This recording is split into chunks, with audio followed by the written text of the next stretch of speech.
The goal of the Gilman Scholarship is to help connect American students to other cultures and to broaden their education from a cultural standpoint, get them traveling and just have an experience that's outside of their normal college education. So for my study abroad, I traveled to Florence, Italy, and that's where I lived for the 4 months that I was there. And I picked Florence because I was studying studio art history. So my experience in class was a lot of times on the streets of the city, and it was super interesting. So many people stopped to see what we were doing. So it was really kind of encompassing aha moment of like how impactful study abroad really was for me. Once you're abroad, it's a lot easier to travel within the surrounding countries. And so I got to see a lot of different and diverse art in Paris and Italy. I went to the art museum in Budapest, Hungary, which is art that we don't normally talk about in our art history classes. I went to Rome,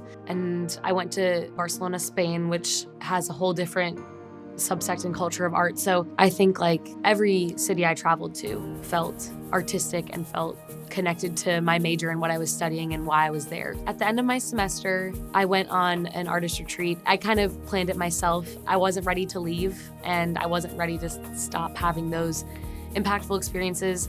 Basically, my goal every day was to go out into the city and make some type of art that was inspired somehow by the experience I was having. The coolest moment from that trip was, it was actually the very first painting I did out on the streets of Rimini.